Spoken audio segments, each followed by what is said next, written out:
Bonjour tout le monde, bienvenue à ce deuxième podcast Derrière le marbre. Merci d'abord à tous ceux qui ont regardé le premier podcast qu'on avait fait. On a eu beaucoup de plaisir avec Maurice Dumas, avec Michel Laplante également. Donc aujourd'hui, c'est le deuxième podcast. Évidemment, on va parler de baseball, uniquement de baseball, comme on va le faire à chaque fois qu'on va faire les podcasts Derrière le marbre. Et aujourd'hui, on a deux invités qui sont deux anciens de l'Organisation des Capitales de Québec. On a d'abord Pierre-Luc Napper qui a travaillé pour les Capitales, mais aussi pour les Blue Jays de Toronto. Et on a Maxime Lamarche qui a été joueur, mais également qui a été membre de l'organisation et qui aujourd'hui travaille pour Baseball Québec. Merci beaucoup d'être là, les gars. Ça fait plaisir. C'est très gentil. Avant de parler, écoute, il y a une tonne de choses que je veux parler avec vous autres. Puis je pense qu'on va souvent commencer nos podcasts comme ça. J'ai besoin de savoir d'où vient votre passion du baseball. Vous êtes deux gars, je pense pas, qui ont grandi dans le même genre de contexte, mais vous êtes deux passionnés de baseball. Pierre-Luc, ça vient de où cette passion-là? Écoute, j'avais 7 ans. Mes parents m'avaient demandé est-ce que tu veux jouer au hockey ou tu veux jouer au baseball. Je choisissais en juste un parce que mon père avait une ferme laitière. Alors, les disponibilités n'étaient pas évidentes. Ils m'ont posé la question au mois d'avril. La réponse a été assez simple. Je voulais jouer au plus vite, c'est que j'ai choisi le baseball. Puis à partir de ce moment-là, ça a été comme mon sport favori. Puis par après, de voir les parallèles qui existent entre le baseball et les chiffres, qui est devenu un petit peu aussi ma passion, ça a fait en sorte que encore aujourd'hui, chaque matin, je regarde les box scores puis Baseball Reference plusieurs fois par jour. Donc, tu es un petit peu comme moi, tu étais meilleur avec les chiffres pour les regarder que pour les mettre sur le tableau. Là. Ah, définitivement. Max? Mais première des choses, là, on m'avait averti que les questions allaient être vraiment compliquées. Là, ça part fort en tabarouette. Là. Ouf. Ben, j'ai commencé à jouer au baseball à 4 ans, évidemment. C'est mon père qui m'a inscrit, qui était un passionné de baseball. Puis, je dois avouer que probablement, lui, ne voulant pas aller à l'aréna et passer son hiver à 6 h du matin dans des arénas à gauche, à droite, puis à se taper les tempêtes, n'a pas trop poussé pour le hockey. Puis après ça, c'est lui qui me coachait. Hein? Puis on avait une belle relation, puis on a passé du bon temps ensemble. Puis plus le temps a avancé, évidemment, plus ma passion s'est développée. Puis j'avais des habiletés qui faisaient que j'étais capable de jouer toujours à un bon niveau de balle, puis une belle compétition. Fait que ça m'a permis d'avancer dans le processus. Puis c'est ça qui a fait que maintenant, je suis un homme de baseball avant tous les titres d'affaires que je pourrais avoir. Là, je suis vraiment un gars de baseball. Je t'ai connu comme receveur. Est-ce que ça a toujours été le cas? Oui, définitivement. J'aurais probablement eu une plus belle carrière à avoir été lanceur parce que j'avais quand même un bon bras, mais c'est pas ce que j'aimais. Moi, ce que j'aimais, c'était l'idée de l'équipe, c'était de bloquer des balles, être dans l'action tous les jours. Donc, j'ai passé une grande partie de ma carrière comme receveur. Bien, évidemment, je courais pas vite, fait qu'on me mettait pas dans le champ centre, on me mettait pas au shortstop, là, mais j'ai toujours aimé être receveur. Bon, je veux, avant qu'on parle peut-être de baseball à Toronto et à Montréal et autre chose du genre, je veux juste qu'on parle de votre séjour chez les Capitales. Pierre-Luc, qu'est-ce que tu as fait chez les Capitales? Comment c'est arrivé cet emploi-là? Et comment ça t'a amené à travailler aussi pour les Blue Jays de Toronto? Écoute, je suis arrivé au Capitale, j'avais 18-19 ans. Max était là déjà depuis une couple d'années. Ça a été un de mes mentors. Je suis arrivé aux communications, puis dans le cheminement, communication, marketing, éventuellement aux ventes. J'ai fait des finances aussi dans mes dernières années. Puis quand le parcours familial a fait en sorte qu'on devait déménager à Toronto, avec 7-8 années d'expérience dans le baseball, avec un titre comptable aussi à ce moment-là, j'étais en mesure de me positionner pour avoir un poste qui s'est ouvert aux Blue Jays. Puis je pense que j'avais le bagage pour l'obtenir. Alors ça a été un parcours excessivement formateur au Capitale. Puis je recommande fortement, je l'ai dit souvent, puis je le dis encore, il n'y a pas de meilleure école pour apprendre comment ça fonctionne dans une organisation qu'au Capitale. Puis j'encourage tous les étudiants en administration, que ce soit à l'Université Laval, à Sherbrooke, peu importe, de venir ici cogner à la porte. Les expériences sont extraordinaires.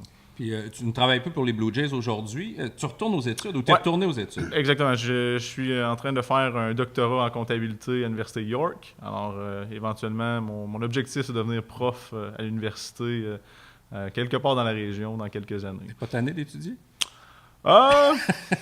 La question se pose. En fait, je suis tanné pour lui. Oui, c'est ça, on est deux. En fait, non, parce que j'ai toujours aimé apprendre. Puis à ce niveau-là, c'est plus une étude pour des examens non plus. C'est d'aller voir dans des concepts. C'est beaucoup de lecture quand même.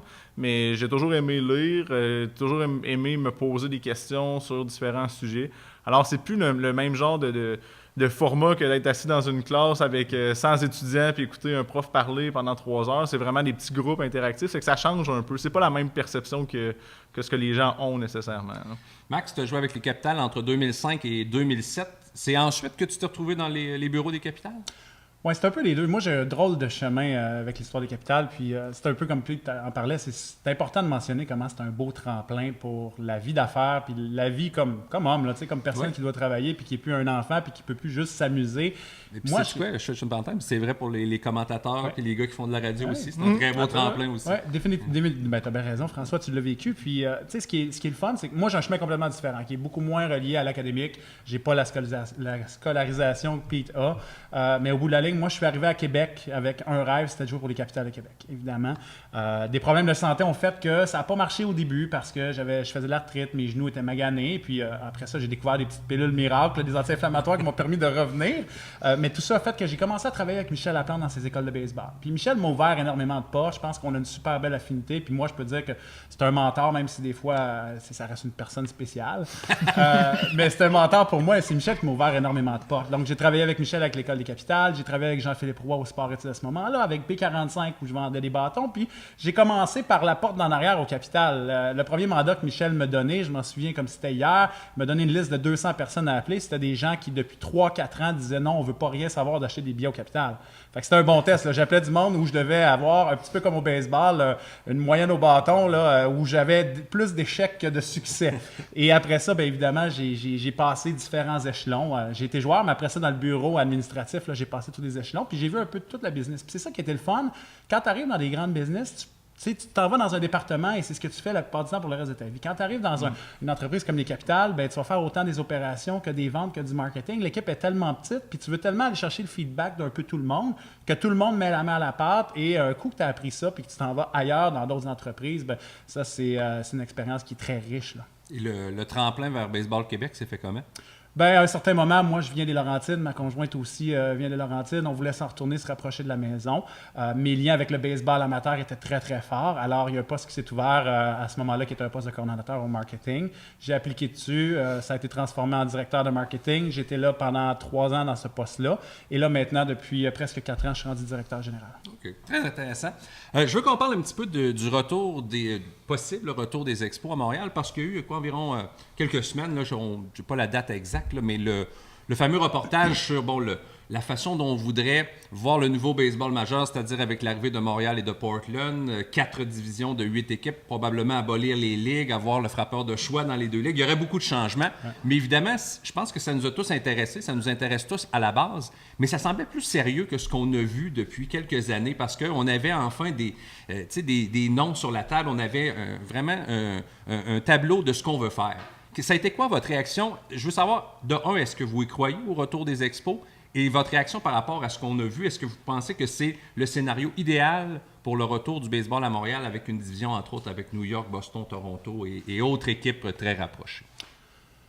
Ben oui, j'y crois évidemment parce que je trempe dans le baseball puis je vois les gens autour. Puis il faut aussi faire un lien que tout ça, c'est une grosse business d'argent. Oui. Et quand des gens comme Larry Rossi, Stephen Bronfman, Mitch Garber, qui sont des ultra-millionnaires et qui n'embarquent pas dans des projets normalement pour se planter. Hein. Quand eux embarquent dans quelque chose, c'est qu'ils vont livrer la marchandise. Quand eux se lèvent debout à la chambre de commerce, dans différentes conférences de presse, puis dire on va les ramener les expos, pour moi, ça amène une certaine crédibilité. Évidemment, il y a toute la question de l'investissement public, investissement privé, qui va être un combat ultime. Et j'en reviens au départ des expos. Je ne sais pas si vous vous en souvenez, là, mais quand Lucien Bouchard a dit « c'est impossible, on ne mettra pas d'argent dans le baseball majeur tant et aussi longtemps que quand on va aller à l'urgence des hôpitaux, on va attendre 12 heures. » Là. 15 ans plus tard, on attend encore 12 heures. C'est peut-être même plus long. C'est peut-être même plus long, fait que ça n'avait peut-être pas rapport dans l'équation, ce montant d'argent-là, mais tout ça pour dire que je pense que ça va arriver. Je pense que ça serait une bonne chose. Et avec comment ils veulent refaire les divisions, ben il y a des rivalités qui sont très naturelles et très fortes qui permettraient justement d'amener encore plus de monde dans le stade. J'ai des bémols parce que le baseball majeur coûte très cher. Comme le hockey coûte cher, comme les sports professionnels peuvent le coûter.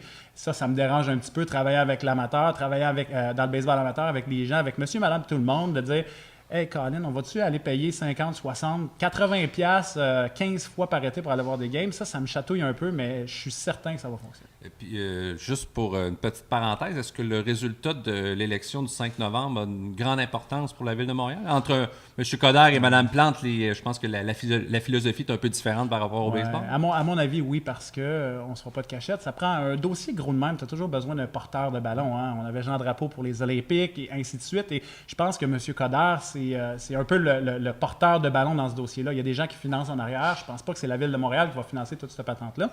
Mais tu as toujours besoin d'avoir quelqu'un en avant qui est capable de faire la job de PR. Puis le maire Coderre est extraordinaire à ce niveau-là. Fait c'est sûr que si Mme Plante rentre en poste, bien, ça va avoir un impact négatif. Maintenant, déterminons à quel pourcentage, je ne sais pas. Mais je suis encore convaincu que c'est M. Coderre qui va revenir pour 4 ans. On verra. Pierre-Luc, t'en penses quoi, toi, du retour des expos? Toi qui as pataugé dans l'organisation des Blue Jays, puis comme Max l'a dit, c'est pesant, le baseball majeur, c'est beaucoup d'argent. Comment tu vois ça? Moi, personnellement, je vais peut-être vous surprendre, mais j'y crois pas. C'est correct. Pour des raisons financières, pour avoir baigné un petit peu dans les finances d'une équipe du baseball majeur, il y a 2 choses ici. L'investissement de départ est massif. Les Marlins ont été achetés pour 1,2 milliard américains dernièrement. C'est peut-être l'équipe qui vaut le moins cher potentiellement avec dans les le Rays, probablement. Ouais, dans ce. Alors, qu'est-ce que le baseball majeur va demander comme frais d'entrée en bas d'1 milliard US? Probablement pas. Donc, on parle de 1,2, 1,3 milliard canadiens, potentiellement peut-être plus. Maintenant, comment que ça fonctionne au niveau des fondamentaux pour évaluer une équipe de baseball? C'est quoi les flux monétaires que ça génère pendant que l'équipe existe? Les équipes qui arrivent avec ce qu'on appelle un EBITDA, des Earnings Before Interest Tax Depreciation, ce qui veut dire c'est vraiment avant même que tu amortisses le coût d'un bâtiment, avant même que tu considères les taux d'intérêt sur de la dette potentielle pour acheter ton équipe. Les équipes qui arrivent avec un EBITDA positif, il y en a probablement la moitié. Donc, il y a la moitié qui perdent de l'argent avant même de considérer tous les autres coûts. Puis c'est dans la nature du sport, dans ce sens que l'objectif de toute entreprise, c'est de faire de l'argent. C'est quoi l'objectif d'une équipe du baseball majeur? C'est de gagner des matchs. Oui. Alors, sur certaines mesures, les Dodgers sont peut-être pas profitables, mais ils sont en série mondiale présentement, mais ils dépensent énormément d'argent sur leur équipe sur le terrain et sur des joueurs qui ne sont pas non plus sur le terrain. C'est les Yankees des années 2000. Ah, absolument, absolument. Mais en ce sens que pour les propriétaires, leur objectif, c'est de gagner, c'est pas nécessairement de faire de l'argent. À partir de ce moment-là, supposons que tu mets un investissement d'1 milliard, pour dire quelque chose, avec un taux de rendement de 5 c'est quand même très modeste, ça prendrait 50 millions par année de profit. Les équipes qui en font, à mon avis, il n'y en a pas beaucoup, c'est une poignée.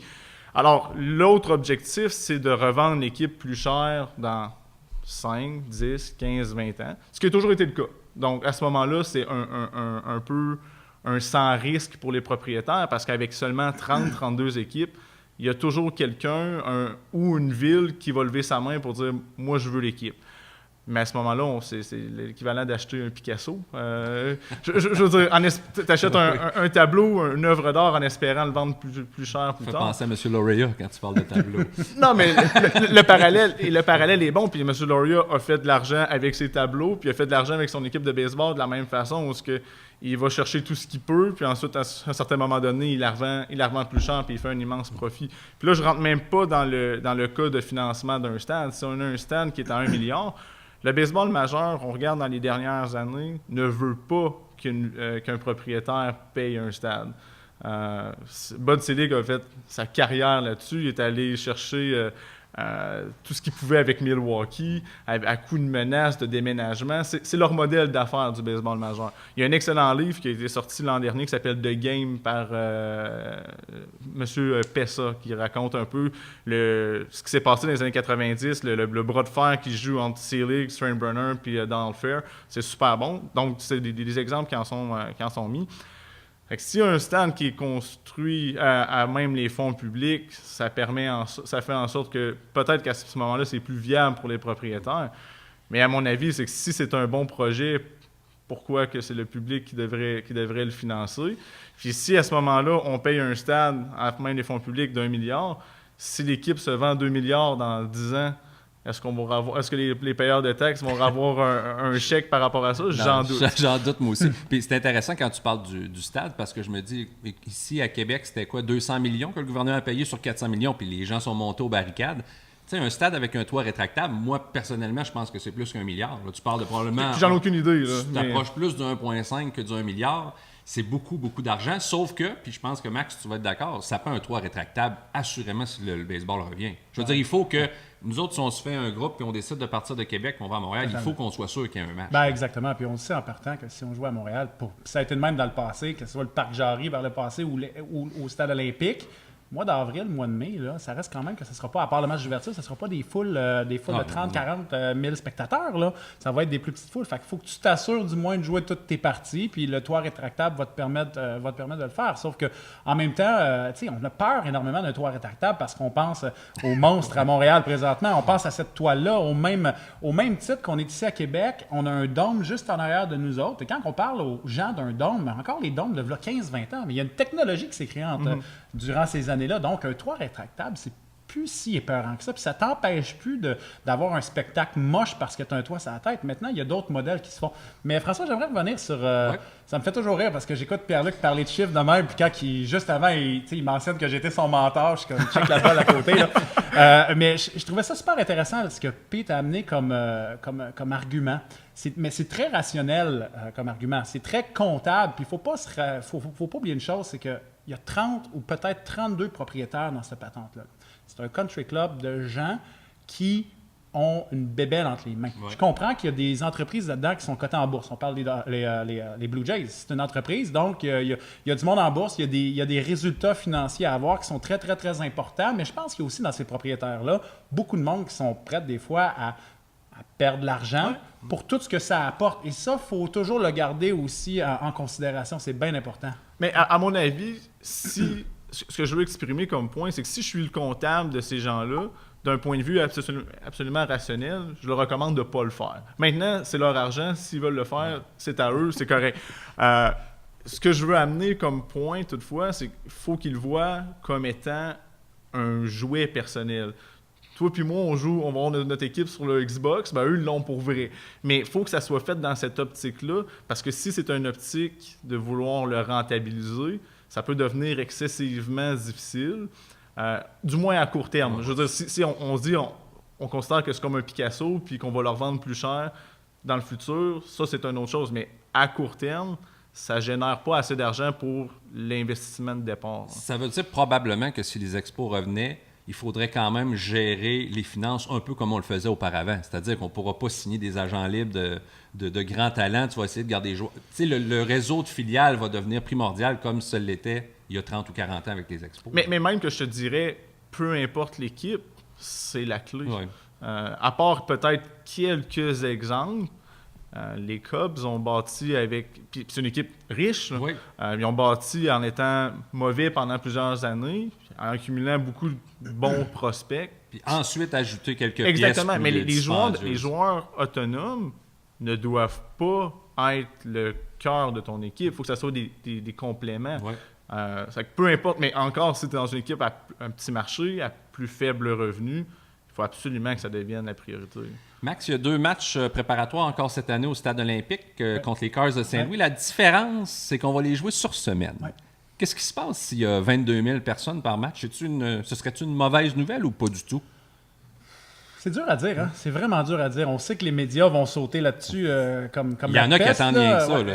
Ben oui, exactement. Mais en même temps, faut y penser. Il faut être rationnel. Là. C'est des matchs la semaine. Ce qui veut dire que les gens qui partaient peut-être du Maine, qui partaient du Massachusetts, ne seront probablement pas là. Encore là, c'est pas 15% de la population qui est là. Mais les gens du Saguenay, les gens de l'Outaouais, c'est un peu le même principe. Fait que là, ça va être un beau test pour le marché de la grande région de Montréal aussi. Pour moi, d'avoir une game à 25 000, c'est border. À 30 000, je trouve qu'un soir de semaine, ça va être un beau succès. Pour un match hors concours. Pour un match hors concours aussi. Là. Puis je suis content, cette année, ils ont réussi à baisser un petit peu le prix des billets. Parce qu'encore une fois, les gens trouvent que c'est cher pour un match hors concours. En même temps, hors concours, pas hors concours, quand tu n'as pas l'appartenance et que c'est pas une équipe qui t'appartient ou pour moi, c'est un petit peu la même chose, mais en même temps, d'avoir baissé un petit peu le prix va peut-être inciter des gens à venir. Mais c'est un beau test en même temps pour la grande région de Montréal, étant durant la semaine.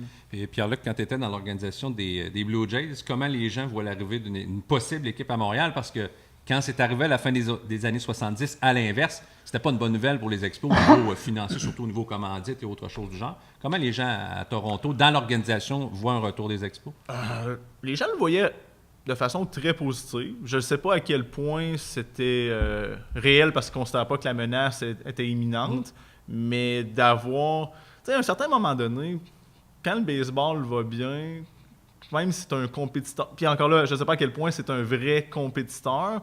C'est pas canadien nordique, là. C'est pas la même chose du tout. Là. Non, puis en ce moment-là, je veux dire, il y a un marché... Le Québec est un marché différent du reste du Canada, peut-être. Puis les Blue Jays se sont positionnés beaucoup dans les dernières années comme étant l'équipe du Canada. Puis on voit qu'au Québec, il y a un intérêt marqué, mais le fait que les expos reviennent ou qu'il y a un intérêt pour le retour du baseball à Montréal, ça fait en sorte que tu t'intéresses peut-être plus aux Blue Jays. C'est une roue qui tourne à ce moment-là.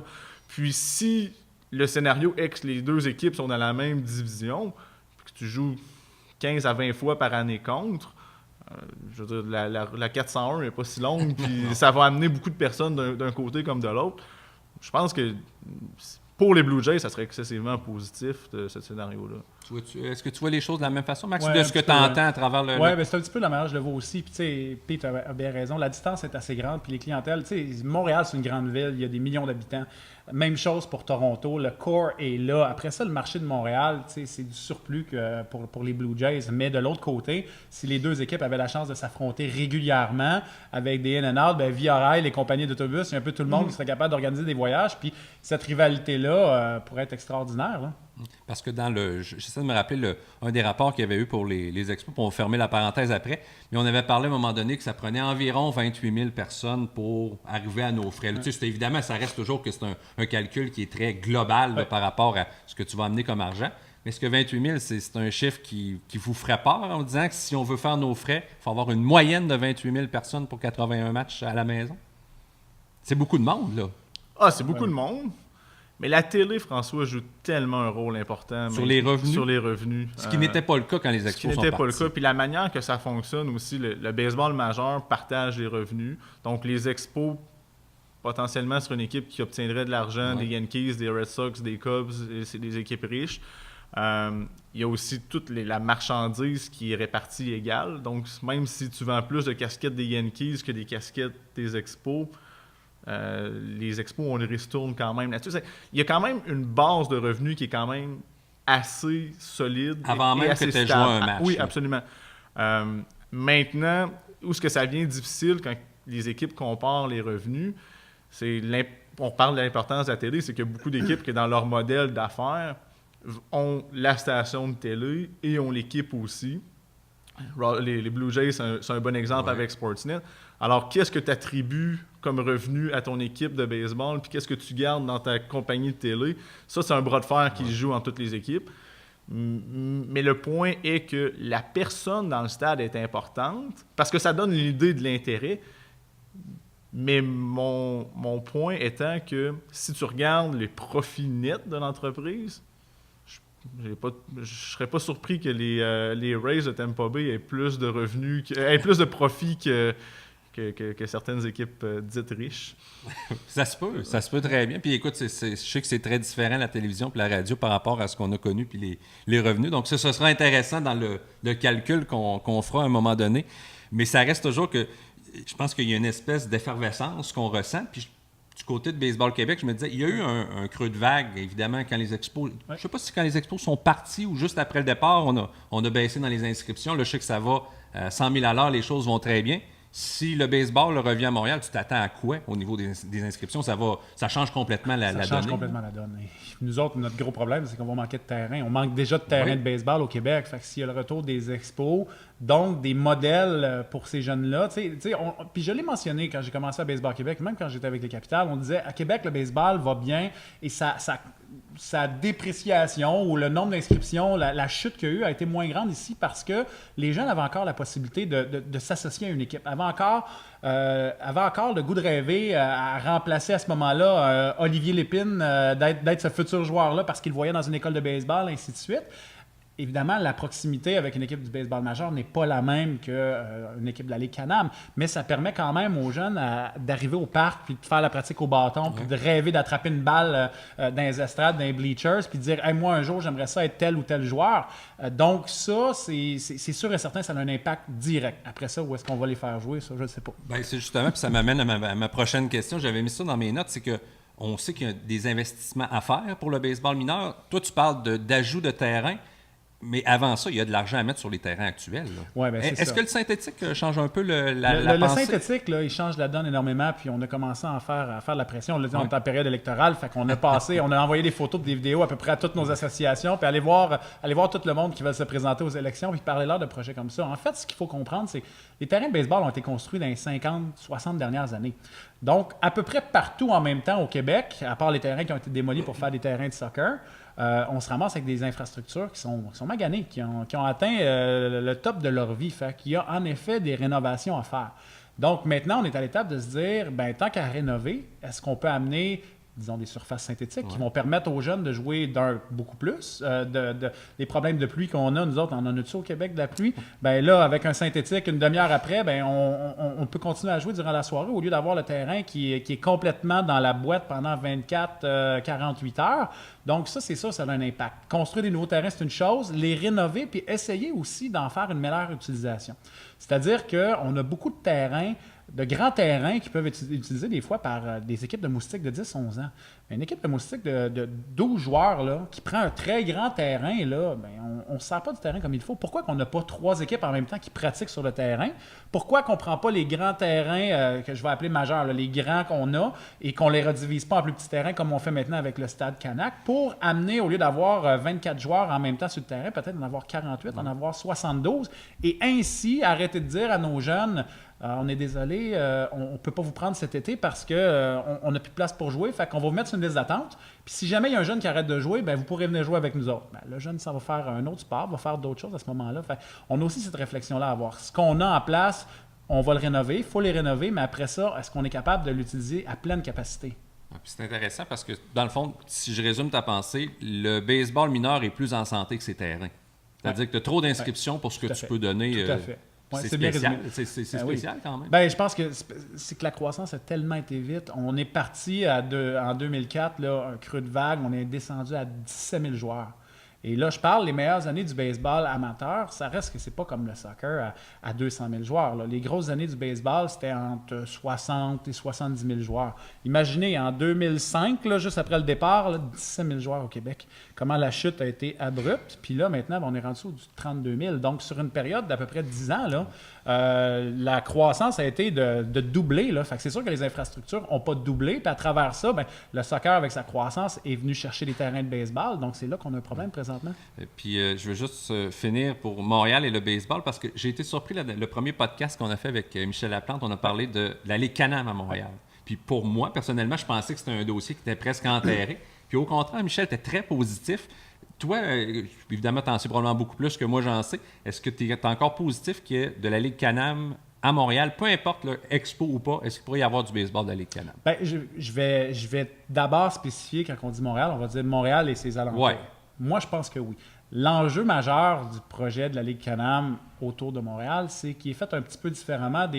On n'arrête pas de parler des success stories à Saint-Paul, qui est juste à côté du stade des Twins. Oui. On parle de Kansas City, qui est juste à côté, les T-Bones de Kansas City, qui sont pas très loin des Royals de Kansas City.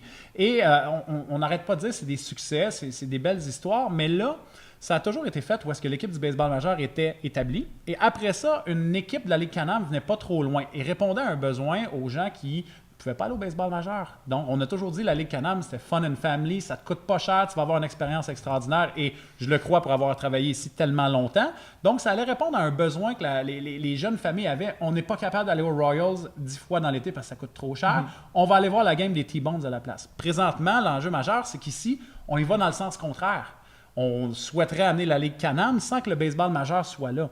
Et tant aussi longtemps que les multimillionnaires vont vouloir avoir le retour du baseball majeur, bien, on ne peut pas compter présentement sur eux pour investir dans un projet de la Ligue Can-Am. Ceci étant dit, si on sort un petit peu de l'île de Montréal, qui, elle, est concentrée sur le retour du baseball majeur, qu'on s'en va à Laval, qu'on s'en va sur la Rive-Sud, il y a une place pour une équipe de la Ligue Can-Am. Il y a tellement de familles qui vivent maintenant en suburb, là, suburb en anglais, là, mais qui restent en banlieue, là, qui pourraient facilement faire vivre une équipe de la Ligue Can-Am. L'enjeu ici, par contre, contrairement à Trois-Rivières et Ottawa qui se sont ajoutés, c'est qu'il n'y a pas de stade. Ouais, ça a toujours été le gros exactement. problème.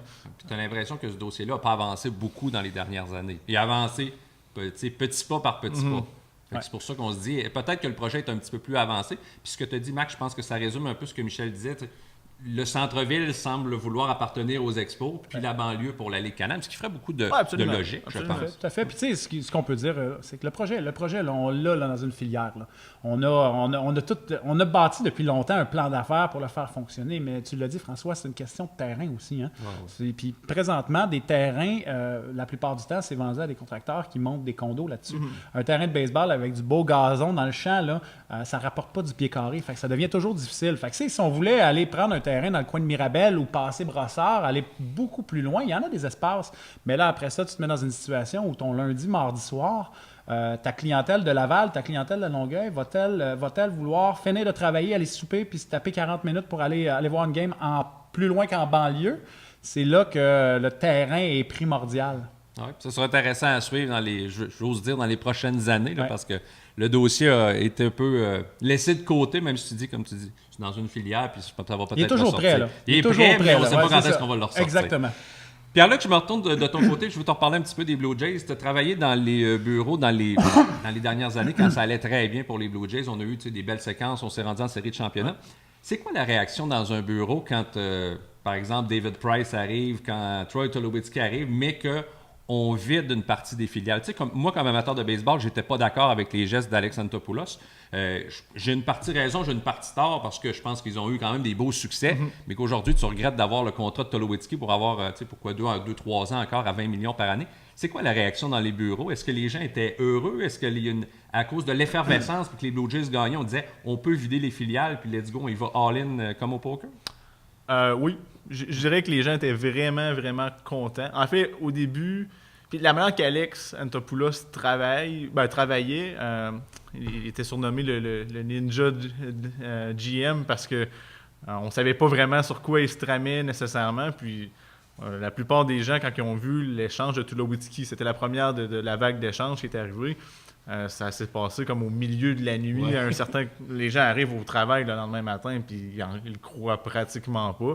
Puis là, soudainement, dans la journée, là, il y a des rumeurs qui commencent avec David Price. Mais c'est l'euphorie dans les bureaux parce que, pour une fois, il faut se dire quand même, c'est une organisation qui a traversé une vingtaine d'années. Puis, je dirais pas des vaches maigres nécessairement, parce qu'ils ont toujours été comme... Un club de 500 pendant presque 20 ans. En anglais, ils utilisent le terme médiocre, mais qui ne veut pas nécessairement comme dire en français comme mauvais, mais comme moyen, si on veut. Correct. Puis aussi, ce qu'il faut se rappeler, c'est que dans les années 90, quand les Blue Jays ont gagné, c'était le gros marché du baseball majeur. Ils ont fait 4 millions de spectateurs, donc on vous dit 50 000 personnes par match, fois 80 matchs, pendant 3 années consécutives. Ça avait été du jamais vu. Alors, pour eux, à Toronto, il y avait l'impression que c'était une équipe de gros marché, puis pendant plusieurs années, c'est devenu une équipe à faible revenu, si on veut. Alors, de pouvoir retourner dans cette classe-là, de surclasser les Yankees, les Red Sox, et de profiter de cette fenêtre d'opportunité qui n'arrive pas si souvent non plus, où et les Red Sox et les Yankees, on parle de 2015, étaient plus ou moins dans la course. C'était Baltimore qui avait qui avait gagné la division l'année d'avant. Ça coûte cher, ces prospects-là, mais c'est le prix à payer pour pouvoir prendre une chance de gagner une série mondiale ou du moins de retourner en séries éliminatoires. Puis la ville de Toronto en avait besoin. La franchise en avait besoin. Oui, puis je vais revenir justement sur Toronto parce que là, les Maple Leafs sortent du lot puis les Raptors vont bien, mais as-tu le droit ou es-tu capable de me dire pourquoi Alex Antopoulos est parti quand ça allait quand même encore bien? En fait, la perspective que j'avais, étant donné qu'il a été là pendant plusieurs années, peut-être que le régime, les propriétaires avaient l'intention d'avoir un changement. Puis je suis pas sûr que c'était fait contre Alex Antopoulos à ce moment-là. Je pense que les décisions qui se sont prises précèdent la vague d'échanges. Puis peut-être de voir, on amène Russell Martin, on amène Donaldson. C'est positif, mais encore là, on joue autour de 500.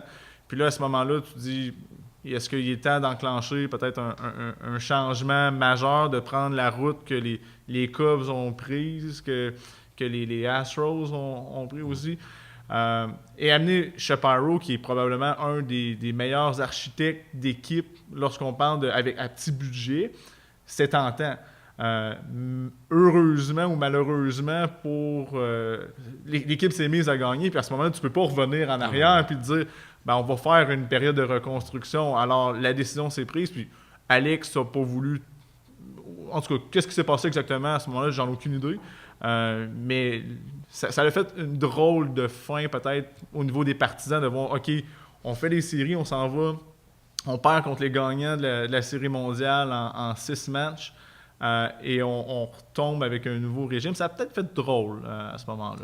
Puis je vais revenir sur Toronto dans quelques instants, mais je vais commencer en parlant de Montréal, dans le sens, Max, quand le Canadien, l'Impact, les Alouettes connaissent des saisons difficiles, on ne peut pas dire que c'est... Est-ce que c'est bon pour le baseball, là, quelque part? Est-ce que les gens suivent plus le baseball? Est-ce que... Tu ne pourras jamais te réjouir, je pense, comme directeur général de Baseball Québec, des insuccès des autres formations, mais ça peut changer un peu l'intérêt que les gens ont pour le baseball? C'est drôle que tu me parles de ça, François, parce que je pense que c'est là 2-3 jours, je ne sais pas avec qui j'avais une discussion, puis la personne m'amène, peut-être qu'il va falloir les expos pour gagner un mot du championnat à Montréal. Hein? Fait que, c'est une petite parenthèse de même, j'ai trouvé ça très drôle, et en effet... Quand on regarde ce qu'on fait puis on essaie de bâtir une certaine vision dans une entreprise, on ne veut pas toujours regarder les insuccès des autres. Mais c'est sûr et certain que moins on parle des autres sports, plus on a tendance à parler d'un autre. Puis ça, c'est dans tous les sens. Hein? Probablement que si on revient 15 ans en arrière, quand c'était les déboires des expos, puis qu'on parlait de tu sais, les fameuses... J'aimerais ça savoir le nombre de fois qu'ils ont dit, là, c'est la prochaine, c'est la date butoir. La date butoir pour le stade. Ils doivent avoir dit ça au moins 15 fois.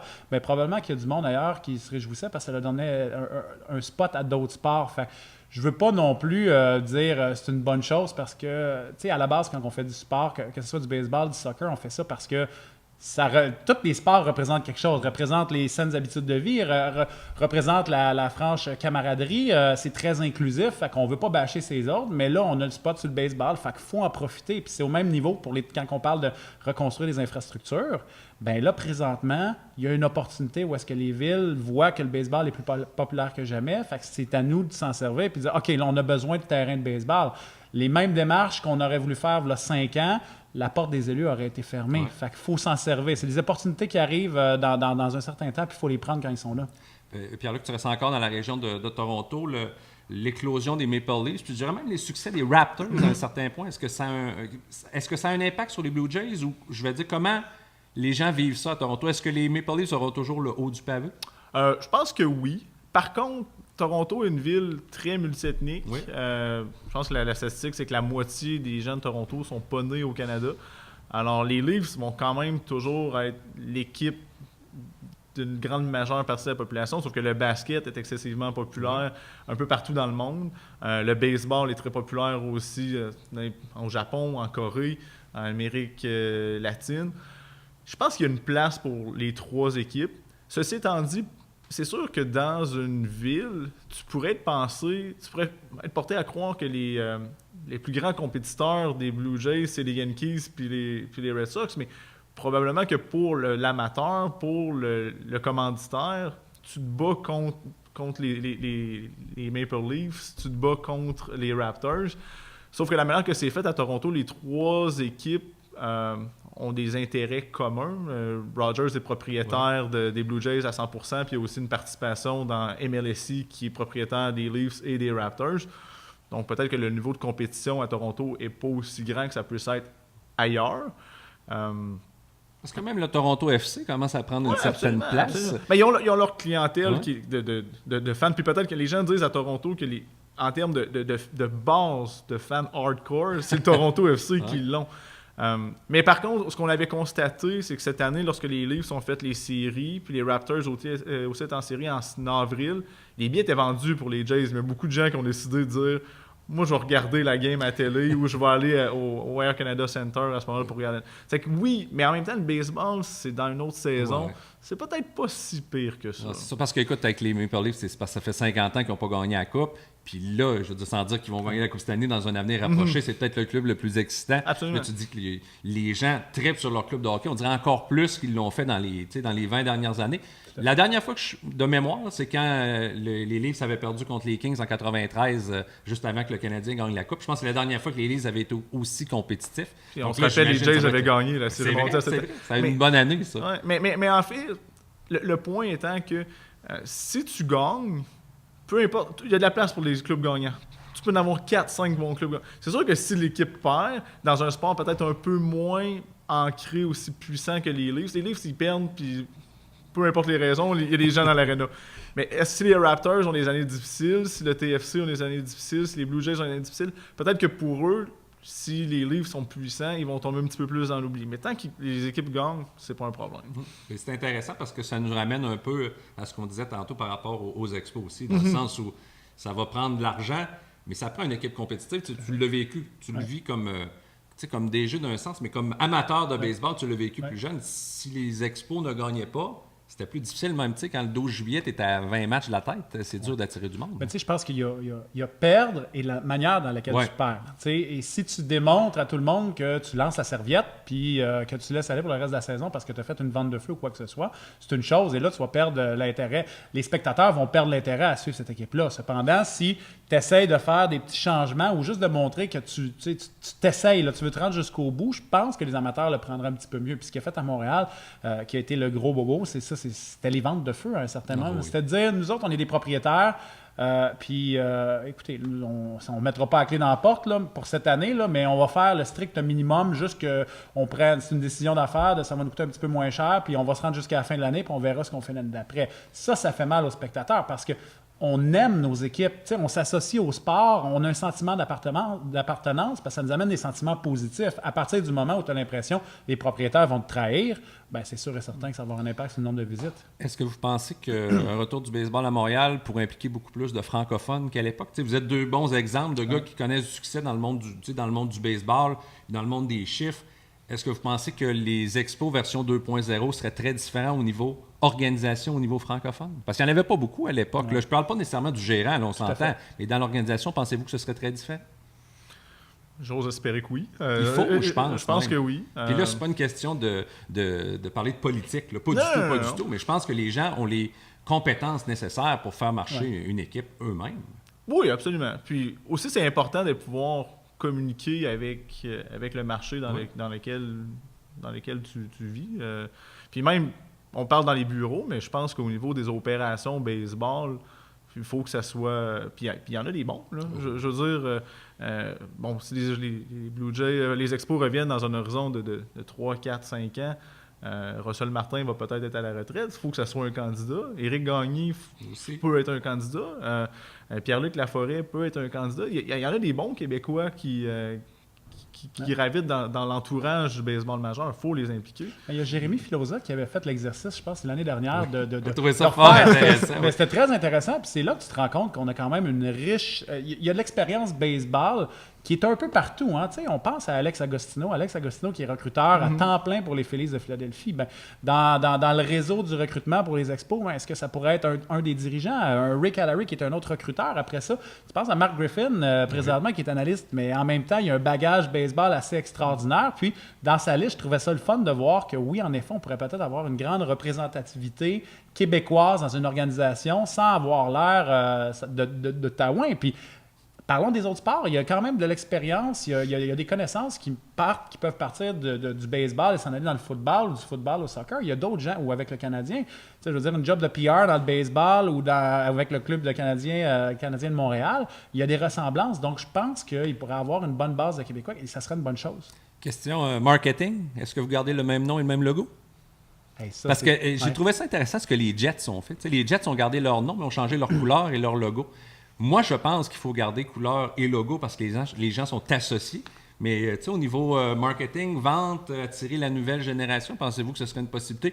Changer de nom, je pense que c'est quasi impossible. Un peu comme les Nordiques, je me dis que c'est quasi impossible. Ça l'est. Je pense qu'il faut que ça reste les expos. Après ça, jouer des petites modifications dans les couleurs, dans les logos, je pense que c'est faisable, mais il y a une appartenance. Puis, on voit beaucoup le logo des expos encore. Puis c'est le un logo, logo oui, excessivement vendu. exactement. À MLB, là, ça, tu auras probablement plus de chiffres que nous, là, mais c'est un des logos, une des casquettes qui est probablement le plus vendu dans l'Amérique après les Yankees et les Red Sox. Là. Ce qui est juste drôle, c'est qu'en 68, juste avant l'arrivée des expos, quand on l'a présenté, les gens n'étaient pas sûrs. Hein? On disait, casquette tricolore, le logo est un peu bizarre. Ça fait pas baseball. Non, ça fait pas baseball. Et il y a toujours le fait aussi que le logo, vous pouvez avoir votre interprétation du logo. Personne ne dit la même chose du logo des expos. Chacun voit ses choses, mais écoute, moi personnellement, comme je dis, je pense que les Jets de Winnipeg ont fait quelque chose d'intéressant. Gardons le Jets, on change les couleurs, je trouvais ça correct, mais pour ce qu'on voit, puis tu l'as mentionné, le logo des expos est omniprésent aujourd'hui, puis pas juste au Québec, on voit ça un peu partout. C'est un logo qui est très populaire. Moi, je pense qu'on n'a pas le choix. Il faut faire attention aussi avec le logo, dans ce sens que les Jays, pendant les années 2005 à 2012, ont utilisé comme un oiseau noir fâché un petit peu. Puis l'idée, il y avait même sorti de la feuille d'érable du logo, parce que l'idée, c'était de devenir une équipe plus intéressante pour le marché de l'ouest de l'État de New York, Buffalo, Syracuse. Finalement, ça n'a pas fonctionné. Il n'était pas devenu les Jays même. Il n'avait était pas enlevé le blue. il est devenu les Jays. Donc, ça a été perçu très négativement à Toronto. Puis moi, je m'en étais pas rendu compte en tant que j'étais au Québec. Mais les gens, quand ils ont ramené le logo qui ressemblait, en fait, le logo des années de championnat, c'est à ce moment-là qu'il y a eu beaucoup plus d'intérêt envers l'équipe. C'est que faut faire attention avec l'image de marque à ce niveau-là. Il nous reste quelques instants.